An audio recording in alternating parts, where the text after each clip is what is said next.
Gear Patrol calls their new dive watch the best sub-$500 dive watch. Full stop. Men's Health rated them as the most stylish solar watch in the game. Who are we talking about? It's Movement. They're leveling up your gift giving with the sleekest watches you can buy and the biggest deals of the season. Shop 30 to 50% off Movement's innovative California clean watches, jewelry, and accessories with fast free shipping and returns now at mvmt.com. That's mvmt.com. There's a reason you always trust your gut. Your whole body's health depends on it. Did you know 70% of your immune system resides in your gut? Invest in your health with Seed's DS-01 Daily Symbiotic. DS-01 is formulated with 24 clinically and scientifically studied probiotic strains and a plant-based prebiotic to support whole body benefits. It works to promote healthy regularity and relief from occasional digestive discomfort and bloating. Seed's DS-01 Daily Symbiotic is also formulated to support a healthy immune system, and it even helps you look healthier and more vibrant on the outside by promoting smooth, clear, healthy skin. Invest in your whole body's health with Seed's DS-01 Daily Symbiotic. Go to seed.com/gut and use code 25GUT to get 25% off your first month. That's 25% off your first month of Seed's DS-01 Daily Symbiotic at seed.com/gut. Code 25GUT. What about you, Tim? Did you have a chance to see this? Hello? Sorry, I'm watching the trailer. Hang on. Well, I guess that answers my question.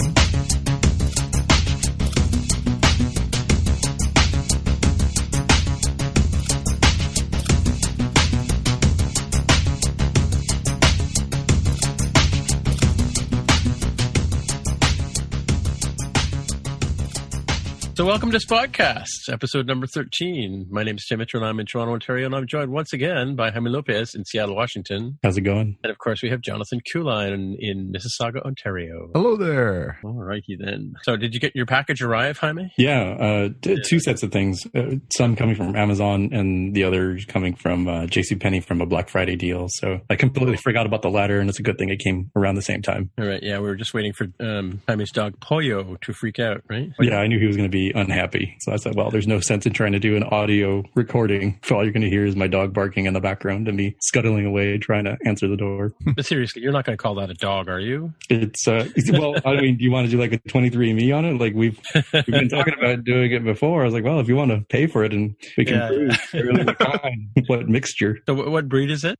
We think he's a Chihuahua. We're not like, he's got normal Chihuahua features, except he's kind of weirdly long and weirdly tall for being a Chihuahua. So kind of like as I describe him, the Yao Ming of Chihuahuas, tall, skinny basketball player type. Yeah, I have a Yao Ming lab actually. Yeah. But yeah, Jonathan, is that a real dog? What do you think?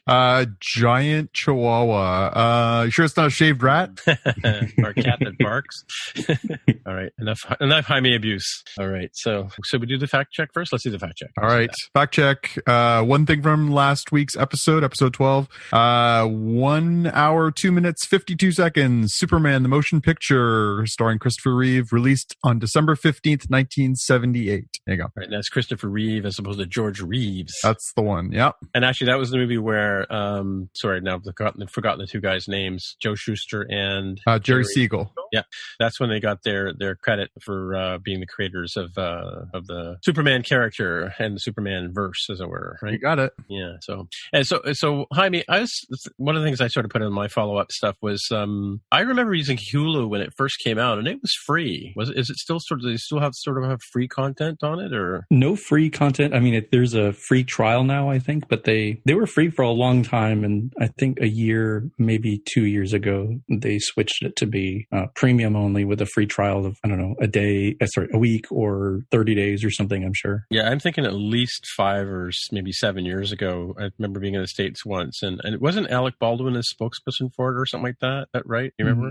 Probably, since it's partially owned by NBC, Universal, Comcast, or Cabletown, as it probably would have been called from the 30 Rock era that Baldwin would have been in. Yeah, I think so. Anyway, and the other follow up I had for Jonathan was so I remember I used to read the comic books, and I know I've talked to you about this character before, but it was like an alien, super intelligent alien or whatever that used to like put Metropolis in a glass jar, and Superman had to try and get him out of there. Do you remember that? Yes. He collected cities or something like that, right? Correct. Yeah, that's Brainiac. Is that his name is Brainiac? Brainiac. Okay, Yep. Sure. Yep. Yeah, because we haven't seen any of him in the movies and stuff like that. Is he still around in the comic books? He is, and there's been some good arcs over the years, different stories and stuff. But he's been raised as one that might be a good character to do, as a big epic, classic villain kind of arc with Superman. And I wonder if that's somebody that might go to for Man of Steel 2, should they decide that they want to throw more money away and make more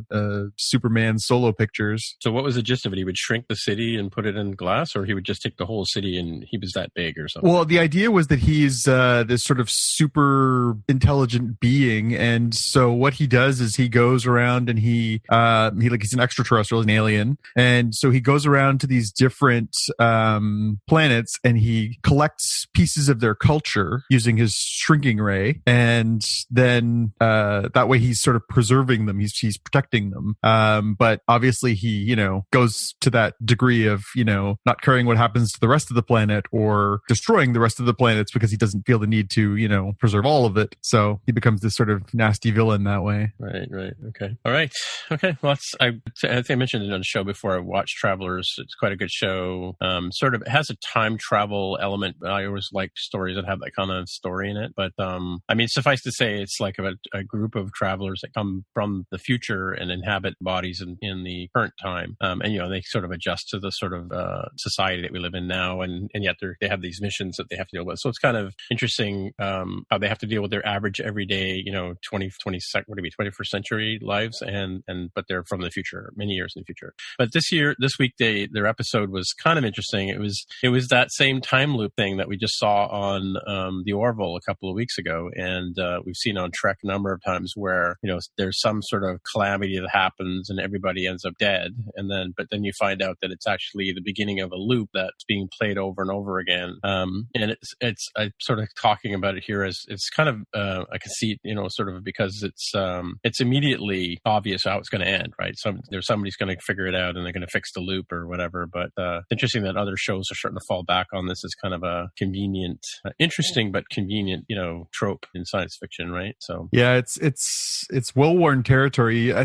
We've seen so much time travel in science fiction. It really is becoming something that's difficult to do originally and well. Yeah, well, this one had a bit of a sort of a butterfly effect in that they were trying to change it up every time they came back and played the loop again. It was like another traveler came back to try and warn them is what happened, right? But yeah, and I think it's the first time I've ever seen Eric McCormick shot dead on screen. I wonder if that's the first time he's ever had to do a dying scene or whatever. What, he hasn't been shot dead in Will and Grace yet? No, not in Will and Grace. Oh, no. All right, fair enough. Shot other ways, but not that. No. Oh Lord. I was thinking about this the other day about time travel, and so they've already announced what they intend to do for a Flash solo film, spun out of the character that we got introduced to in Justice League. And the story that they're going to do is a comic-based story called Flashpoint, and of course it's a time travel story. And the premise, which is sort of widely out there, so I don't think I'm spoiling anything, but I'll throw the spoiler in there in case people don't want to know. But the premise is loosely that as they established in the Justice League movie, his father has been accused of killing his mother. He doesn't believe he did it. So he travels back in time to prevent his mother's death. And that has a ripple effect that completely changes not just his life, but the entire DC universe. Oh, really? Yeah. Well, they play that out on the TV show as well, don't they? Yeah, they did a Flashpoint storyline. They changed some of the characters based out of their sort of version of Flashpoint. In the comic book version, it's much more radical in what happens, in that, it fundamentally changes characters. Like, Batman isn't Bruce Wayne anymore. And really? Wow. There's some really substantial ripple effects that come out of it. It's quite a good comic book, and I'd highly recommend it if people want to step into it. You can actually pick that one up and read it without really having to know a heck of a lot outside of mainstream DC. Bruce Wayne's Batman, Superman is, from outer space. You can pick it up and read it, but it'll be really interesting to see where they go with that as a film, because that time travel thing, like we said, has been a little worn out. It'd be kind of fun to see if they can do, something really neat with that. Yeah. So do they, in that Flashpoint, do they fix time? Do they go back? Do they make it so it goes back to regular normal time? Or they do, but that was actually the precipitating factor for something that DC recently did, it was good 7 years ago now, they did a reboot of their universe called the New 52, where they burned down their old universe and started everything from number one again. And so they used this Flashpoint as the jumping off point for that. So they changed some costumes, they changed a few backstories. That's when they put Superman no longer wears his underpants on the outside of his outfit. They actually went through, they changed, a couple of different characters' backstories. They sort of cleaned a few things up in continuity. So they actually used that Flashpoint thing to reboot a little bit. And that makes me wonder if maybe that's what they might do with this DC sort of dark universe thing they've got going on, where, they're looking for an opportunity to do a little reboot. That might be a place where they could do that and sort of go and rejig things. And hey, maybe Ben Affleck isn't Batman in this universe that they moved to, or you know what I mean? Like, give him a chance to hit the reset button. Yeah, it's interesting what I was telling about in the Heinlein's book, The Number of the Beast, where it's basically exploring parallel universes. It has a really interesting beginning story, but at one of the universes they go to, all fictitious characters are actual real, right? So there is Superman and Batman, and essentially it's all the characters from Heinlein's novels are actually real people, and they all know they're written by Robert Heinlein, which is kind of interesting. So it's kind of a twisty sort of couple of chapters in the book. But if you're into parallel universes or altered timelines and things like that, they really mess with it that way, right? It's kind of cool. Same sort of idea that we have a history in the universe that we're in, but like I said, in another universe, Britain becomes a superpower, not America, kind of thing, right? And they don't fly jets; they fly ornithopters, right? So they fly, but a lot slower. Not enough ornithopter stories out there. It's true. And you? All right. So what else is going on? I think we hit some of the quick hit things, or depending on the topic. One quick hit I have here. I don't recall if we talked specifically about Jumanji: Welcome to the Jungle on this show. Mm-hmm. Maybe an after show we mentioned it in passing. No, I think we talked about maybe the characters, but because there was a story about the costumes in that a while back, but not on this show, I don't think. Okay. Yeah, I do remember that controversy about like what everyone's wearing, but I guess spoilers for the trailer, which isn't really the topic here. It turns out they're video game characters, or they get sucked into the Jumanji video game, and that's sort of like the analogy to being stuck inside of the Jumanji board game. But the news here is that Amazon is adding a perk for its Prime members, where subscribers will have the opportunity to purchase early tickets to Jumanji. So Jumanji is supposed to officially release on December 20th of this year, but they can buy tickets for the December 8th sort of preview showing, I guess, at 1,000 theaters around the US. This is an interesting thing to me because it makes me wonder if this turns out to be successful at all, if other providers will do the same, right? So I was going to say, are you really eager to go see Jumanji in the theater? Really? I mean, I don't know. It seems fun. It's got Jack Black, it's got Kevin Hart and Dwayne "The Rock" Johnson. Could be another popcorn movie, to kind of hint back to last week. But you can imagine that if let's say you're Disney and you say, you know what, we got this new. Well, it's probably too late for the last Jedi, but let's say whatever episode 9 is. You say, you know what, if you subscribe to our Disney streaming channel, we will give you, the fans, a 1 day, a 1 week, whatever it is, early premium access to purchase tickets. Now, how do you feel about paying our, I don't know, $5.99 to $9.99 US streaming price? Now it becomes. So wait, I get to pay more for early access to the movie? Tell me more. It seems like it could be a way that different subscription providers, in this case Amazon, so Amazon Prime is a little bit further away from the kind of things we're normally used to, like CBS All Access.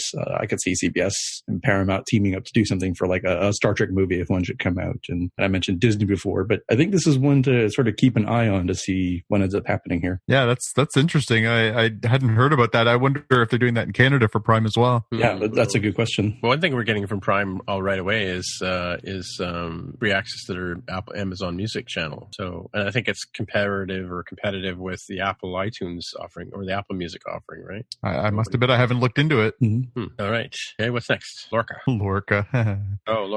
Kirk and Lorca. Kirk and Lorca. So, funny little story, just a little fun on social media this week. So, it was on, I think, Sunday that Jason Isaacs on his Twitter account announced that he'd been blocked by William Shatner.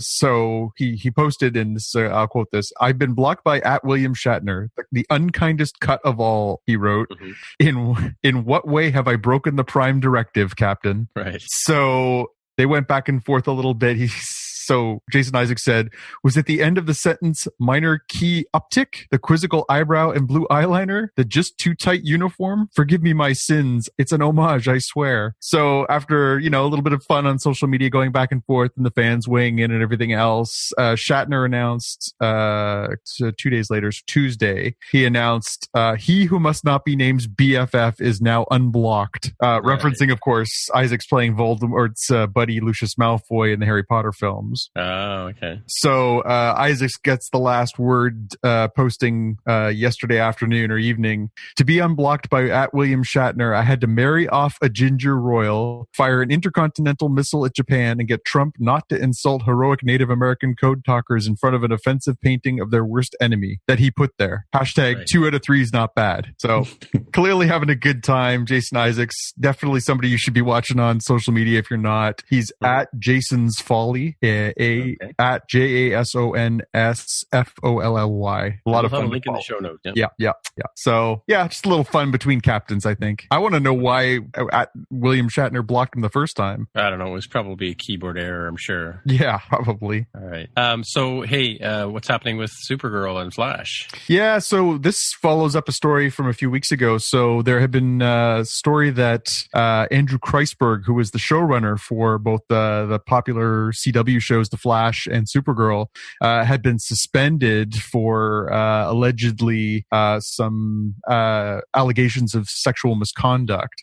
So word came out today that he's been fired from the show permanently, removed from the show, and this is following an investigation into those allegations. So he's yet another person to be added to that list of ever-growing list of people who are finding themselves without their employment after abusing their privilege. So a bit of a blow. Obviously, those are two shows that are close to my heart. I have really enjoyed Supergirl and The Flash are definitely my two favorite of those CW DC shows, and so a shocking turn of events. Apparently, Greg Berlanti, who's sort of the creator of that Arrowverse, they call it, is going to step in and help run things for the rest of the season. But yeah, weird development out of that world too. Apparently, there was as many as 19 people came forward, and it was men and women who came forward to file complaints about Andrew Kreisberg's behavior. So again, shocking turn for this,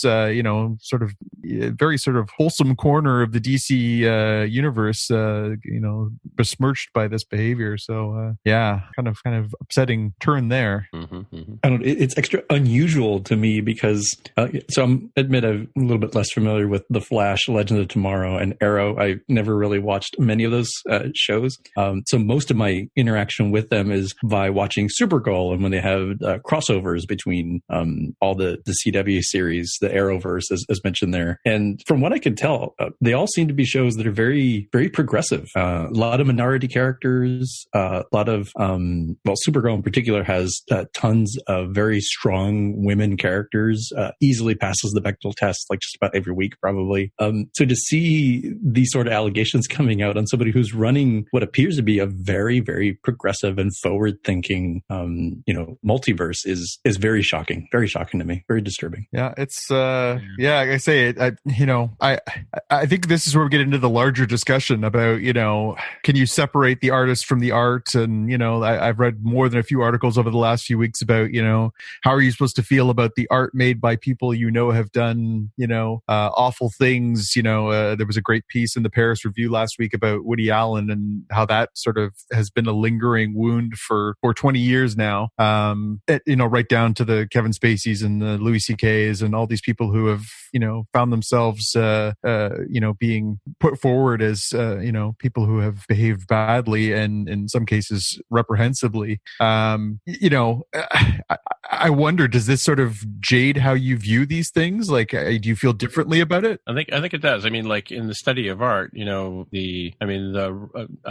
obviously studied art, and one of the things about artists is we seem to think of them as being separated from society. They're sort of seen as aloof and standing off on the side observing, but in reality, they're a product of their society, right? So their commentary, whether it's a painting or a comic book or a movie or a role they're playing, is informed by the environment they're raised in or they live in, right? And if their behavior off screen or when they're away from the canvas is reprehensible, that has to inform the work in terms of where the emotions and the messages are coming from. So I don't think that somebody can be badly behaved and yet appeal and have their art be separated from that, right? Because now knowing that this type of person has created this thing, you look at their work in a different light.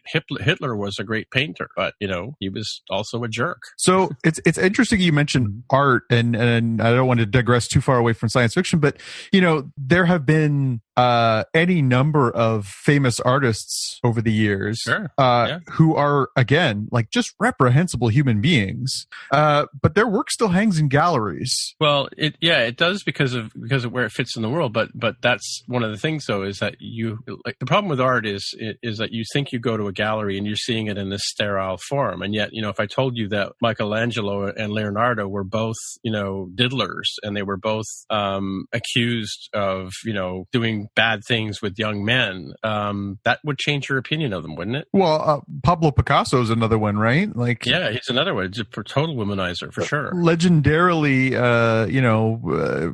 had numerous affairs and treated his wives reprehensibly and all these other things. Yet we still lionize him as this genius of art. Where does that line up with Woody Allen, and to a far lesser degree because of his notoriety, Andrew Kreisberg?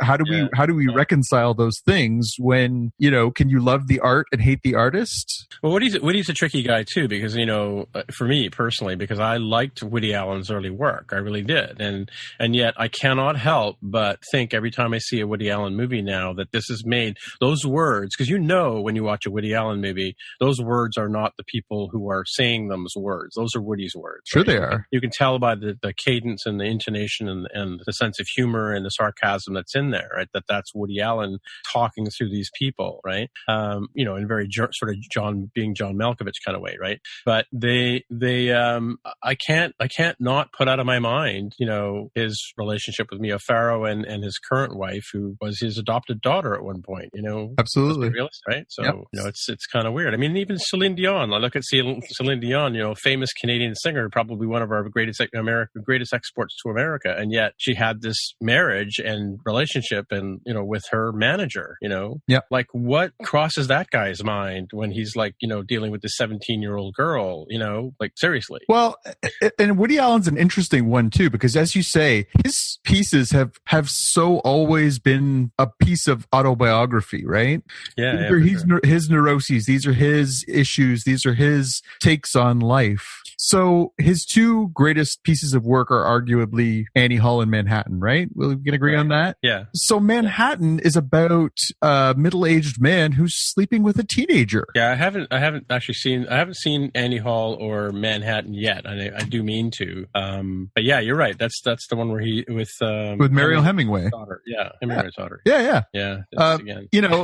Like at some point, like the warning signs go off, right? Like, this guy was writing about how it was a perfectly acceptable thing for she was supposed to be 17 in the movie and he's whatever he's supposed to be, 40 something. But was it perfectly successful?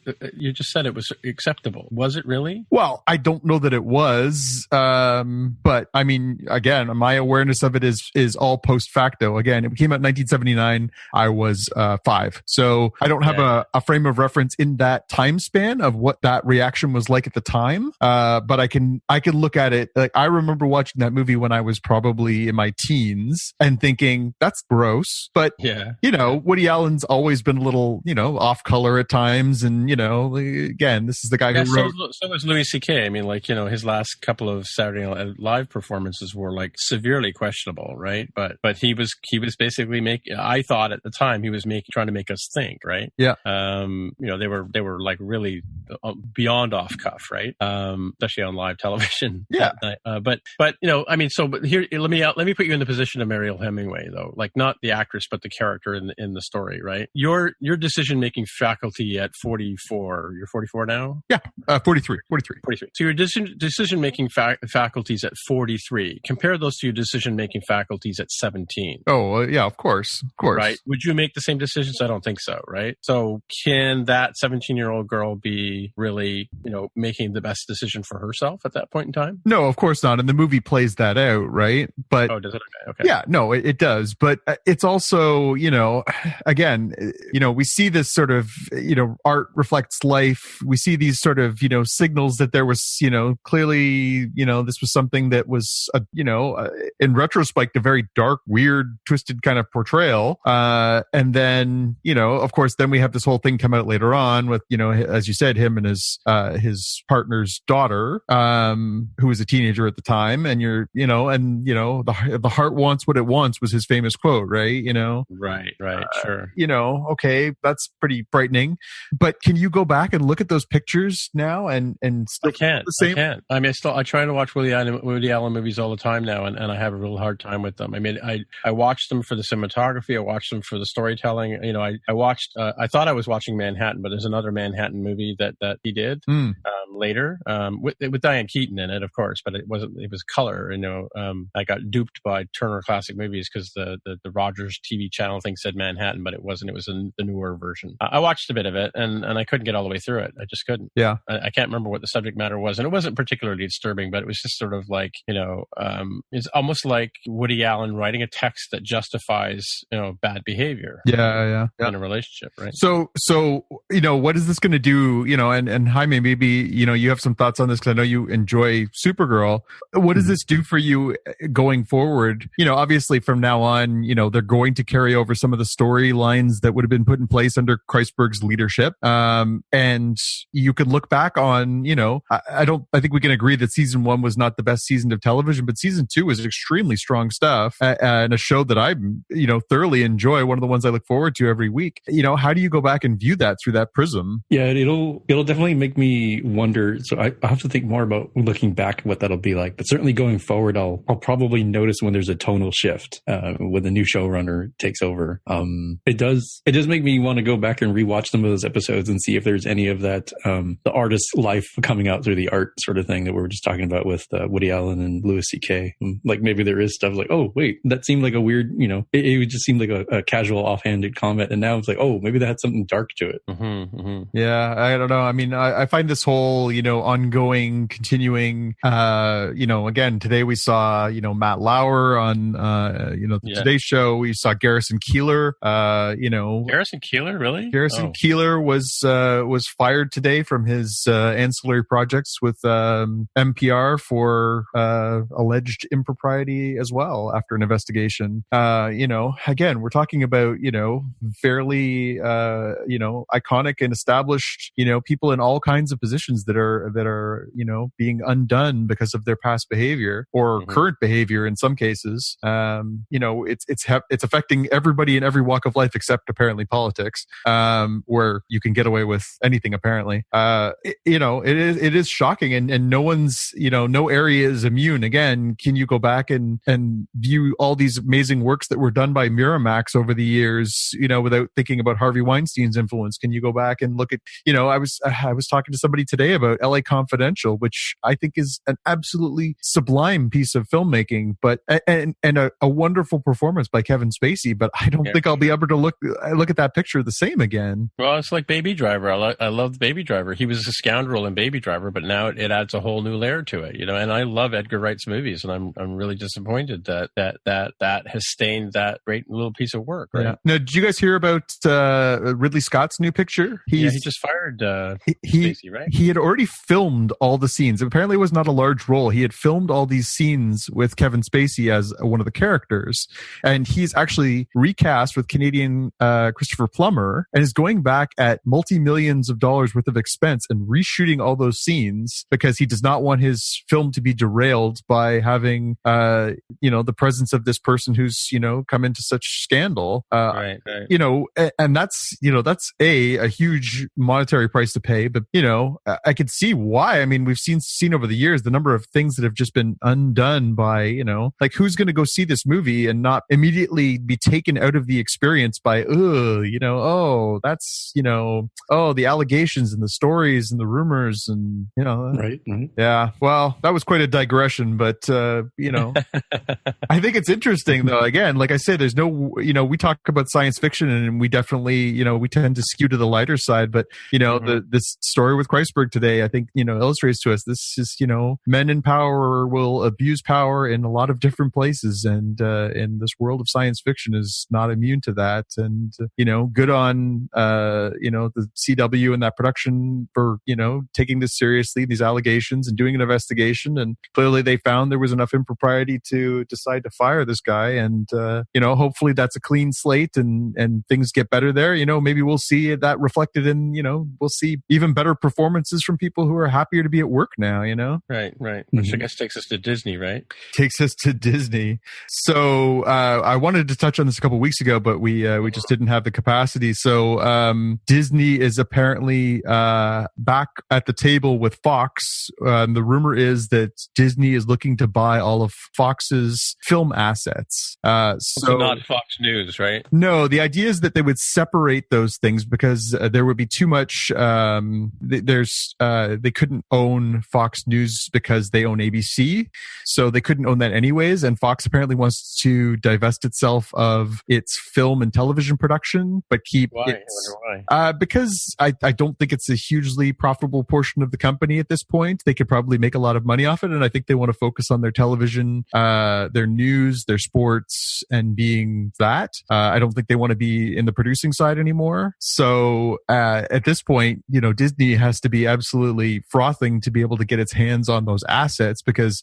you're talking about all the established back catalog of Fox, plus all the rights back to X-Men, Deadpool, all these, franchises that, when combined with their established characters that they've built up, over the last 9 years of Marvel Studios filmmaking would make for some really, really interesting possibilities. I heard this story and immediately started getting visions in my head of the, Avengers X-Men crossover or the Deadpool Spider-Man crossover or, the things that they could do by having all of these characters back in the fold. I have had a dream since I was a kid. One of my all-time favorite stories is Secret Wars, which was this great 12-issue limited series where all the heroes, a huge selection of heroes from the Marvel Universe get whisked away to the far side of the galaxy and put on this planet where they have to battle all the villains from Earth as well. And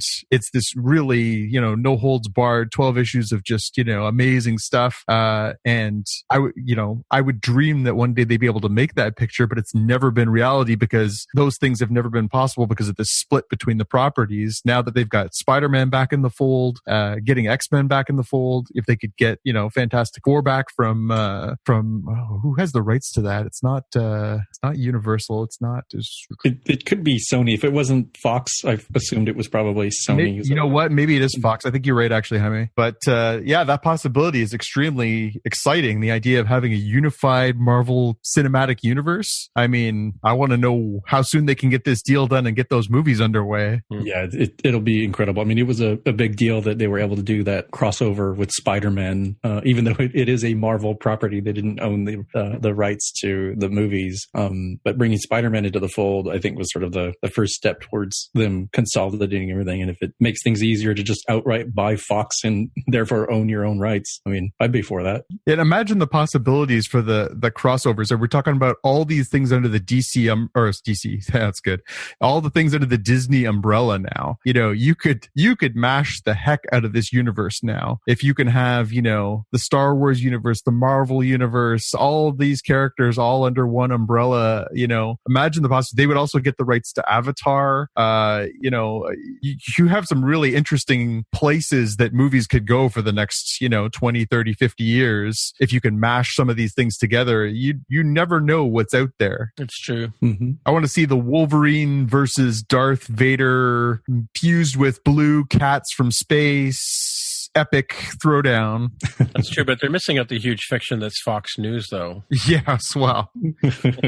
Sean Hannity giving the news report. I think it's worth it just so they can put the Fox, 20th Century Fox song back at the beginning of the Star Wars pictures. Right, yeah, for sure, yeah. Dum, dum, dum, dum, dum, dum. Yeah. So, speaking of which, just a quick digression here. I watched a bit of the Star Wars Droids TV show from a few years ago. Oh yeah, that's a real foreshortened Star Wars tune at the beginning of the show, right? So, yeah. Interesting. Just caught my ear. I went, wait, that was way too quick. Yeah. Anywho, so tell us about Daisy Ridley. Daisy Ridley. So that was an interesting one too, and I just caught one of this today. So she did an interview this week where she said that as far as she was talking to Rolling Stone, and she said that as far as she's concerned, after episode 9, she's done playing this part. So there's been good luck to you, lady.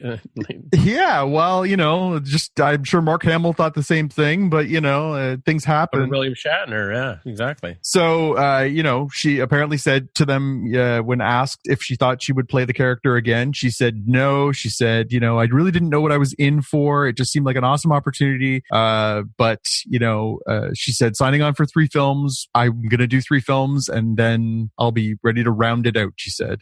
So interesting to know what that might do for, the Skywalker saga going forward if we are eventually destined to see an episode 10, 11, 12, 26, 27, 28. It'll be the Pogs or whatever those guys are, the right? Porgs, yes. Oh, all Porgs all the time. Yeah, I can't wait for the Porgs Jar Jar Ewoks crossover.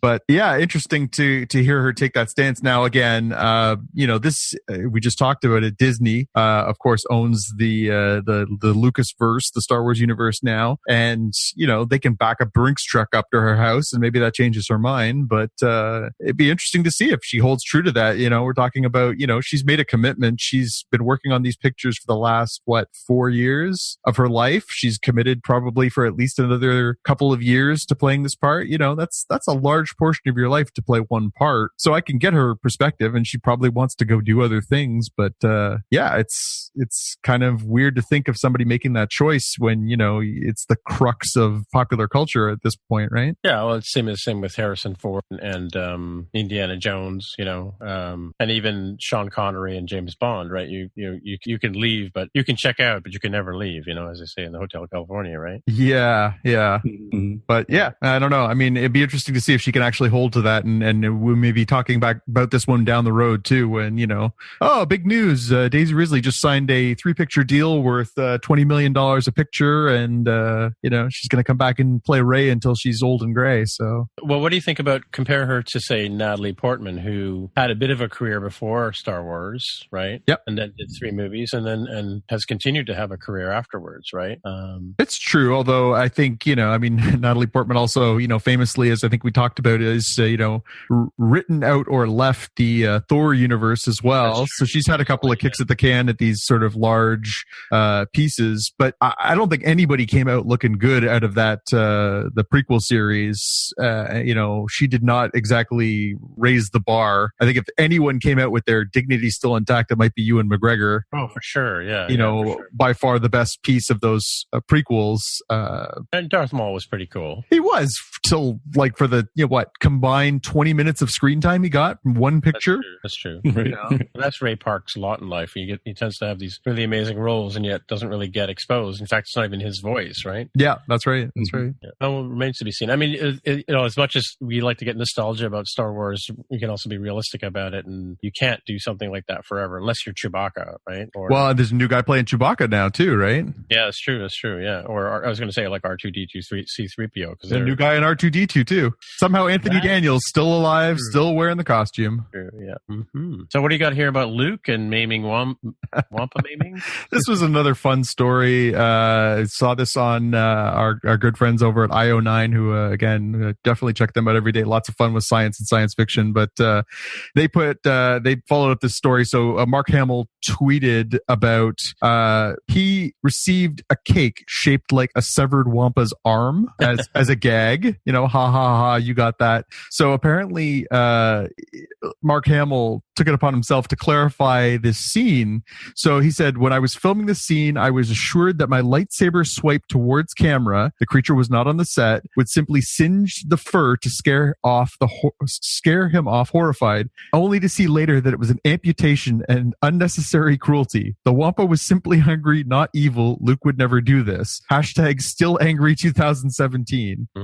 So just funny that, you know, we're getting a little revisionist history, and it's, you know, he's got a point. I found myself from time to time thinking there's got to be an excellent, you know, animated short or a robot chicken skit with, you know, this Wampa was just like, oh man, I'm out here in the ice and it's cold and I can never find enough tauntauns to, hey, there's a guy with a tauntaun. This is awesome. It's like a buffet on legs. And, you know, this guy chops off his arm for trying to, you know, eke out a living out there in the snow. And, you know, presumably this thing drops dead, because I don't know how good these things are at regrowing their arms on a short notice, but or it becomes has to get a prosthetic arm or whatever, you know. I really think we're onto something for The Last Jedi when the final scene turns and you hear this ominous music and it's a Wampa with like a Darth Vader arm on it holding a lightsaber. I would pay twice as much to see that be the bad guy in The Last Jedi. Where he ends up like the abominable snowman in Rudolph the Red-Nosed Reindeer, right? So Shane. Anywho, all right. Well, you know, but just in terms of continuity, I mean, it was sort of how you hook people in. The scene of the arm hitting the floor is reminiscent of the scene of the arm hitting the floor in the bar, right? Yep. In New Hope. So that's what that was all about. Right? Yep. So did an arm fall off in Return of the Jedi? I don't remember. I don't remember him taking anybody's arm off. I mean, he was swinging that lightsaber pretty freely when he was going. I was going to say, but that seems to be obviously that's the Jedi thing. Like, you know, like Alec Guinness. I almost said McGinnis. Alec Guinness slices off the one guy's arm, and then Luke carries on the tradition and slices off another guy's arm, right? Yeah. You know. So when in danger, Jedis just go for the shoulder joint. Slicing arms off. Yeah. And then of course, you know, Darth Maul gets chopped in half, right? So I think we're onto something here. These are not the benevolent peacekeepers they put themselves out to be. These guys are. Of course, don't forget, Anakin Skywalker goes and, like, you know, lops off tons of people in the last movie, right? Yeah, well, you know, children's heads, so that's not quite as good. And he loses his arms and his legs. Let's not forget, right?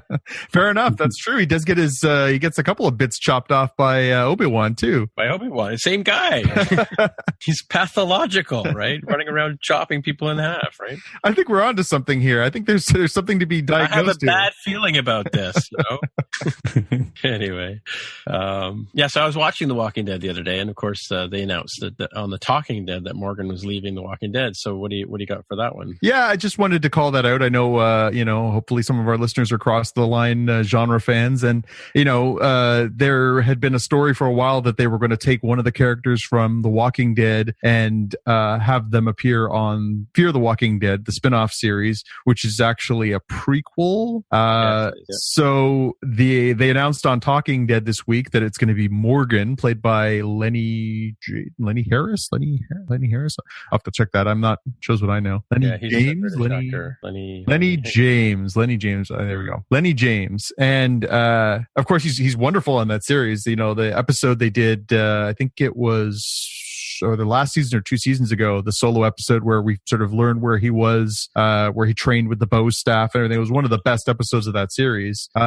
So interesting that they'll be able to do that, because we established in the Walking Dead world that we saw him in the first episode where he, you know, encounters Rick, and then we don't see him again. And when they re-encounter him years later, he's lost his marbles because his son is gone and his wife is gone, and he's, you know, just absolutely lost his mind and has to sort of be brought back to reality. And then he disappears again, and we now know from his backstory he goes off and trains the post staff and everything. So somewhere in there, he's going to have gone from what we established as Georgia all the way down to so on Fear the Walking Dead, they're headed to Texas. So somewhere in there, they're in Mexico somewhere-ish.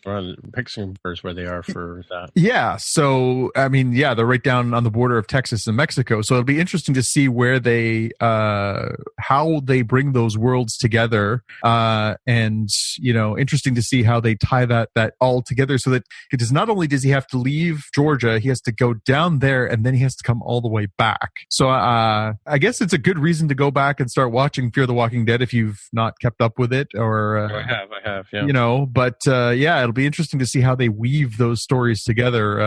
Again, it's true that he does afford them that. I was gonna say when as soon as I heard the story, or I was kind of wondering about it because Fear the Walking Dead takes place before during the beginning of the apocalypse, if you will. Yeah. And Rick wakes up in the middle of the apocalypse, so the apocalypse is already well underway when Rick wakes up from his coma. He meets Lenny at the beginning of that, and Morgan. He meets him, and he's just a regular guy with a kid. They're just trying to survive the apocalypse. And then, of course, and that was in season 1, and then he's gone for like 4 seasons or something like that, and then he shows up later on. So I guess he's gone off and had this, this excursion in this life, where he's obviously gone down and gotten trained by the people in there. There was an episode in The Walking Dead where we learn how he learns about the staff and using the quarterstaff and all that kind of stuff, and how he learns not to want to kill people, not even to kill walkers. Well, he kills walkers, yeah, but he doesn't want to fight, and that's he learns that from the person who teaches him about staff, right? Spoilers for those of you who haven't watched The Walking Dead, but that's been like 3 years. Give me a break. Sorry, Jaime. So it just the timeline doesn't quite sort of fit, like for me, because the Fear Walking Dead is right at the beginning of the story of how all this stuff happens. So it's only been like a month or 2 or whatever since this whole sort of thing started to happen, where we are in the Fear Walking Dead in like season 3, right? So whereas we're 7 or 8 seasons into The Walking Dead, right? So, and who knows whether are we supposed to think it's like been a year maybe in the 7 years that they played out the story? Oh, it has to be longer than that. I mean, just Carl's growing alone. I mean, oh yeah, Carl alone, yeah, for sure. And Judith, the daughter, right? Yeah, well, yeah, that's it. I mean, she wasn't even born when the series started, and now she's a toddler. Now. So it's got to be at least a few years mixed in there. Yeah. So Rick's beard keeps getting whiter and whiter. Yeah, so it makes sense from the point of view that Morgan was gone for 3 years, right? So Carol goes off wandering off from time to time, but she usually comes back within a couple of months. She finds a way to come back to the group. Yeah, and there was a rumor that I guess fan speculation is what you should call it, but there was speculation that it would be Abraham who might have been the character who ended up on Fear the Walking Dead, because we didn't really have a large backstory with him as to where he was prior to meeting up with the group in The Walking Dead. It would have been a nice way to bring that actor back, who of course has left the show over the last couple of years for baseball bat reasons. But that one would have, I think, made a lot of sense just because it would have been easier to write to. So here, I think. Oh wait, did we just spoil it for Jaime? I don't know. Jaime, how do you feel about that? Is that a spoiler? No, it's fine. I'm getting a little lost on. At one point, so I'd read a lot of the comic books, but in a graphic novel form. It was a whole bunch of them comprised together. And at one point, I was well ahead of the TV show, and I think the TV show has passed where I read in the comic book. So it's a little unclear to me what's spoiler and what's just me forgetting that I read something about it. Yeah. Well, just don't listen to this episode then. That's all yeah. Oh, I mean, spoilers. That's it. Yeah, spoilers. I did say spoilers to The Walking Dead. What's the statute of limitations on spoilers? We'll have to figure that one out. That's a good job for all of us. I don't know. I think it's a couple of years. It's got to be a couple of years. Yeah, for sure. I remember hearing a great, I think it was a podcast. It might be The Watch from The Ringer where they talked about the statute of limitations being 1 season. So if you haven't caught up on the last season before the new season begins, then it's kind of on you, which I think is, and I think that we're talking specifically about sort of Netflix model seasons where, you've got 8 months, a year in between to catch up. And if you don't, a year is probably a good amount of time to let people catch up. And if they don't, they kind of have to make a choice as to what they, take in their podcasting and or, spoiler filled internet. Yeah, Yeah, that sounds pretty good to me. George R.R. Martin, the creator of the Game of Thrones books and TV show, apparently is going to be working with the Syfy channel to create a limited series. It looks like planned to be a 10-episode season based on his 1981 Hugo Award-winning novella called Night Flyers, which is apparently follows a group of researchers who charter a mysterious spaceship to transport them to an alien ship passing through the galaxy. I know literally nothing about any of these things. I was hoping somebody else on the show might, but given who it's coming from, like, hey, that sounds like it's worth watching. Sounds like Rendezvous with Rama, but yeah, well, Yeah, and they're doing 10 episodes, right? I believe that's the case. Yeah. I think at this point he's got enough cachet that anything that they do related to his work is going to be worth a look. Yeah, for sure. And don't get too tied to too many characters, right? Yeah. All right, Jaime. So you're the man here. What's the main event for us today? Yeah, as of this recording, the trailer for Avengers Infinity War just dropped today. Right. And that is a movie that is scheduled to come out May of 2018. So just a little bit after the February 2018 release of Black Panther, the next movie in the Marvel Cinematic Universe. And boy, oh boy, do they have everything in there. I mean, if you haven't caught up with other Marvel movies and you're not sure where characters are at, there's tons of spoilers. Just the existence of some characters is tons of spoilers, but it looks really, really exciting. And I think this sort of gets a little bit to the bits I'd mentioned in my Thor Ragnarok and Justice League discussion previous episode of like, they really earned their way here. Like they've built stuff for years. And I'm looking at the list here. Basically since 2008, they've been building up and they're still continuing to build up even beyond this. It's quite impressive that characters like, I'm going to pick on the Guardians of the Galaxy. They got introduced way back in 2014. And here they are, paying off at the very, tail end of this whole thing, 4 years later. Yeah. And I mean, so many little things to digest from this. I mean, I've already seen more than a handful of really deep analysis on frame by frame of this online. There's so many little tasty tidbits to chew on in this trailer. What stood out for you? What were some of the visuals that just jumped out at you? I think the way they sort of portrayed some of the Marvel characters that have been around for a long time, Tony Stark and Captain America. What really came to my mind is if you were going to go this way, and they sort of have a very sort of ominous tone in part of the trailer where, hey, if you were being practical and said, well, we have a ton of characters, we're looking to acquire more or at least regain the rights to other ones. Actors are starting to run out through their multi-year contracts. Maybe you might want to start, retiring or killing off some of these characters. And the Infinity War would actually be quite appropriate given what happens in the comic book part of the Infinity Gauntlet series. Yeah, I think I think you and I have the same background in reading these stories. Really interesting to see if that's the route they go. And we won't spoil it for Tim, but some pretty dramatic events from that classic miniseries that that really went to some interesting places. Thanos being one of these great villains who he's not playing for like I want to be the king. He's got his own agenda, and it's a pretty dark one. And it'll be interesting to see if the Avengers go to that place. What about you, Tim? Did you have a chance to see this? Hello? Sorry, I'm watching the trailer. Hang on. Well, I guess that answers my question. Yeah, it covers so many characters. So I'm looking at, let me look at the cinematic universe. So yep, Iron Man's in there, Hulk, Thor, Captain America, of course, the people who were introduced during the Avengers movies, like Black Widow. I don't remember if I saw Hawkeye in there. There were so many people, it wouldn't surprise me if I missed him. The Winter Soldier. We've got the Guardians of the Galaxy come out towards the tail end, which is great. The Scarlet Witch, Vision, Spidey, Spider-Man. Yes, that's true, from Homecoming.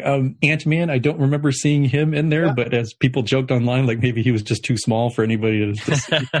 Yeah, and Black Panther, of course, who's going to be our next delve into the Marvel Cinematic Universe. We're going to get this awesome looking thing. There's War Machine shows up at one point in that scene where they're running towards the camera. You can see War Machine flying just over Hulk's shoulder as all the Wakandans are coming across the battlefield. Thor, Guardians, check. Doctor Strange and Wong, like this looks like they have got every last bit of their universe out there, and some interesting little twists in there. I'm not the least of which is a blonde Black Widow. I noticed that.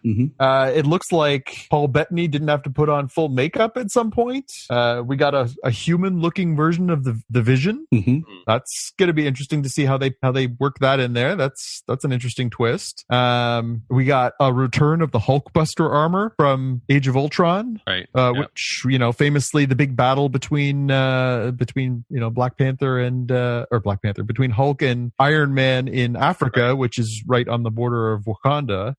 Interesting to see where that goes, how that all ties in with the Black Panther movie. And so the guy with the big chin, is he from the Thor movie that you were saying while I wasn't listening? No. Oh, okay. No, he's been the big bad that's been hiding in the background. He was in Guardians of the Galaxy 1. Yeah. That's Thanos. Right. Thanos. Okay, yeah. So looks pretty epic, and it looks like things take a dark turn for Thor as he finds himself he looks like he's having a rough ride after the end of that Ragnarok movie, because he's drifting in space and then gets picked up by the Guardians of the Galaxy. With one eye too, I noticed, right? With one eye, you'll have to catch up on Thor to get the backstory there. Right. But yeah, I mean, this is just it's funny. I watched it, first thing this morning when I got up, I got a chance to see it, and I was thrilled, of course. And I got home after work tonight, and I said to my eldest son, have you seen the trailer? And he said, no, I saw that it was on there, but I haven't watched it yet. Did you watch it? I said, yeah, I did. I said, okay, you put it on. I'm going to watch you watch it. And he watched it, and he's, his eyes are getting wider as he's watching this thing, because, like so many of us, he's gone through this ride of all these movies culminating towards this great, big, huge, epic, so many characters packed in there. And it ended, and he looked at me and said, we have to wait till May? I said, yeah. And I said, yeah. And he said, wow, what'd you think about that? And I said, I think I enjoyed that trailer more than I enjoyed Justice League. Right. Like there was more moments in there where I was like, whoa, than maybe the whole Justice League movie. And I think, Jaime, you absolutely, nailed it a couple weeks ago. And I think, carrying it through, it's so earned. They have built this universe over the last 9 years and dozen pictures to the point where this is such a huge payoff to see these characters all culminating in this storyline. This is the biggest, sweetest, juiciest plum you could ask for after all this buildup. And on one hand, the stakes are unbelievable. Like this movie almost seems too big to fail. But dear God, what if it's terrible? That is a good question. I'd have to imagine that however the movie ends, it's probably going to be reasonably open-ended, because they still have Ant-Man and the Wasp, Captain Marvel, subsequent untitled Avengers film that will be part of the same. Captain Marvel? Wait a minute. Mm-hmm. Captain Marvel, and there's they've confirmed she will be appearing in this picture too. Who? Captain Marvel, Brie Larson. Oh, who's that? Oh, I see. I thought it was a different. I thought you were talking about the character that Benedict Cumberbatch plays. Doctor Strange. Doctor Strange, yeah. Because he's in the trailer, right? He's in the trailer. I guess you guys were talking about, while I was watching the trailer, you were talking about who wasn't in the trailer, like the Hawk or Hawkeye. Hawkeye, yeah. And but I can't think of who wasn't in the trailer. Yeah, we saw the Falcon in there. We saw, like you say, clearly they've defrosted. They put the Winter Soldier in the microwave for a few minutes and frosted him out. So that's good. And Thor's brother's there. Yeah. Yeah. So not much missing at this point, except for Natalie Portman, maybe. Well, I think we'll do without her. It's okay. But yeah, I mean, and again, lots of little moments as you go through this thing motion by motion. Like I say, there's a million breakdowns of this. If you go online, there's no counting the number of YouTube channels that are dedicated to breaking this thing down today. But some pretty cool moments. Couldn't help but notice that Tony Stark seems to have an arc reactor in his chest again. Did he get taken out or something? That was a big, huge portion of part 3, Iron Man 3, was that he was finally getting this thing removed, and it was a dangerous surgery, but he's getting this thing removed from his chest and he could get on with his life. But there's the scene where you see a demolished street scene in what looks to be New York City, and Robert Downey Jr. is dramatically taking off his glasses to look at something, and there's a clear look at an arc reactor in his chest. So I'm really keen to know how that happened. And it'd be interesting to see how that goes. Yeah, and the opening scene of the trailer, we see a very emotional looking Robert Downey Jr. cradling perhaps somebody's hand of somebody who's dead. And what about that dude that came out of they turned his AI into person? Vision. That's the Vision that he's talking about. So you probably remember him. Person. Oh, I see what you're saying. Yeah. Yeah, because he was the reddish, greenish coloration android guy who Jonathan mentioned looks normal except for big glowing yellow gem in his head. Yeah, which later we see excised from his head. What's the name of the actor from Beautiful Mind? Russell Crowe? Yes. I thought that he was a character in Russell Crowe's mind. Yeah. That'll be later. That's another crossover movie. Another crossover movie. Yeah. They'll bring back David Bowie to play around with Russell Crowe's wife, Jennifer Connelly. Thank you. All right. Yeah, I'm curious to see what ends up happening in this movie from the Infinity Stone standpoint, because it's sort of central to Thanos' character from the Infinity Gauntlet series that he's putting them in the knuckles of his glove, right? Yeah, right. And there are 6 Infinity Stones. Are there? In Marvel Comics. I don't know. Maybe they said in Guardians of the Galaxy how many there were. I assume it's still 6, but so far I think we've seen 4 through the different movies. I think we've seen 5. I think that I can recall. I think we've seen 5. Oh, really? Okay, so that's interesting. I'm sure we'll end up correcting this one too. So we saw one in Captain America. We saw one in Thor: The Dark World. Yeah. Guardians of the Galaxy. Age of Ultron, I think, is probably where that one came from. What was the 5th one? So let's go through here. I can look this up on the fly here. All right. So the Soul Gem is the one in Vision's head. Okay. The Time Gem was in Doctor Strange. That's in his Eye of Agamotto. Yeah. Right. You know what? Actually, the one in Vision's head might be the Mind Gem. I'm gonna have to think about that one.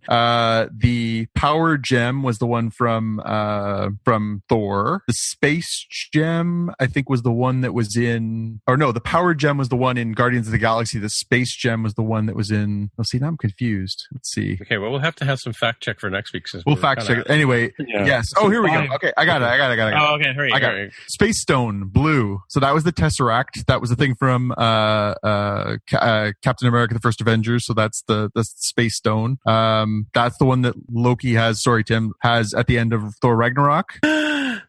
You snooze, you lose. The Mind Stone, that's the one that Vision has in his head. The Reality Stone is the one that was in Thor: The Dark World, and that's in the possession of the Collector, who we met in Guardians of the Galaxy 1. Mm-hmm. Right. The Power Stone is the one that Ronan the Accuser had that ends up with the Nova Corps after Guardians of the Galaxy. That's the one that they're after, and that Star-Lord saves the world, saves the galaxy with that one. The Time Stone is the one that is in the Eye of Agamotto. That is the necklace thing that Doctor Strange uses in his movie. And the Soul Stone is the one that we haven't seen. Okay, so that sounds like we've seen 5 and they have Black Panther in between. Yep. That gives us an opportunity to round out the 6 stones. Okay, cool. Yep.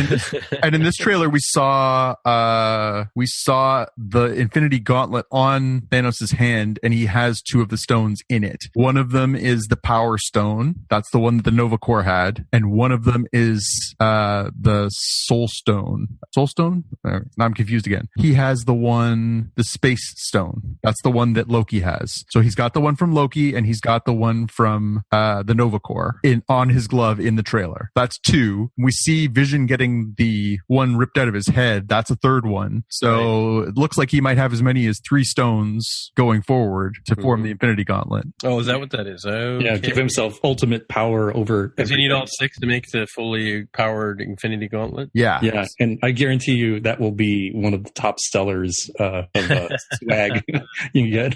Yeah, but you'll have to grind for 40 hours to earn each stone. Yeah, right. Wah, wah, wah, wah. Yeah. On that note, hey, I mean, if people want to find you on the interwebs, where would they look? I'm on Twitter as @DevWithAHair. Right, and Jonathan, if people want to find you, I'm on Twitter as @JPK News. All right, and I am Timitra, TIMMITRA on the Twitter machine, and we'll talk to you guys in the future. Woo! Away with you! Up, and away! Bye! Bye! Bye! That concludes another episode of Spotcast, streamed to you via Subspace Signal. I'm friend of the show, Greg Keogh, joining you from Sector 001. If you want to find out more about the podcast or see the episode show notes, visit the Spotcast website at spotcast.com. You can get in touch with your Star Trek nerd hosts on the website or follow them on Twitter. They're @Spotcast. If you have feedback or questions, send them a tweet with the hashtag AskSpotcast. If you like the show, please consider recommending it to a friend writing a review on iTunes, or pledging any amount of Gold Press Platinum at patreon.com/Spotcast. You can find details on how to help them out on the website, spotcast.com/sponsor us. Thanks for listening, and we'll see you in the future. Wishing you peace and long life.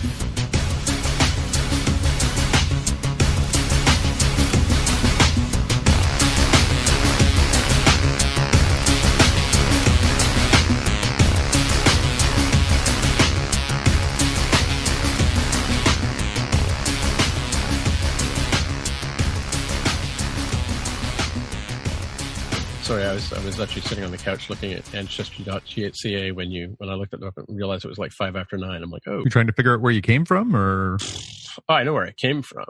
No, we bought a couple of those DNA kits. Oh, yeah. So I bought, like, on the Black Friday sale or Cyber Monday sale. So I bought one, and then I sort of said to Carol, and I could have saved like $10 on shipping a second one. And I said to Carol, hey, do you want to get one too? And she said, yeah, it'd be fun. And you'll find out where our spit is from. Well, I guess wherever her spit's from, half of my spit's from too. So, well, at least half your spit. That's true. Yeah. That's the whole theory behind it. Let me find this note that I said to Jaime.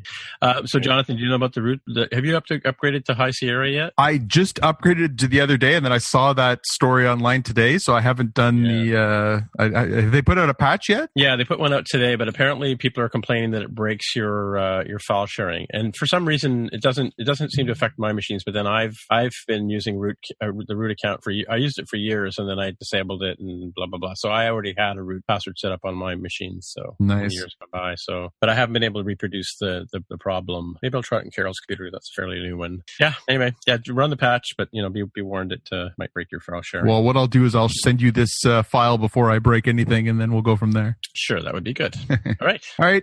So talk to you guys later. All right. Till next time. Right. Okay, bye. See you guys. Bye. Gear Patrol calls their new dive watch the best sub-$500 dive watch. Full stop. Men's Health rated them as the most stylish solar watch in the game. Who are we talking about? It's Movement. They're leveling up your gift giving with the sleekest watches you can buy and the biggest deals of the season. From their innovative ceramic materials to sexy automatic divers, from ultra-thin dress watches to solar-powered statement pieces, and everything in between, Movement is making sure you're the good gifter this year for your family, your friends, or for yourself. And now you can take advantage of 30 to 50% off Movement's California clean watches, jewelry, and accessories to get them a gift they'll never forget. With fast, free shipping and returns and amazing bang for your buck, Movement makes for a relaxed shopping experience. And with one-size-fits-all watches, it's an easy, elegant gifting experience too. Shop 30 to 50% off now at mvmt.com. That's mvmt.com.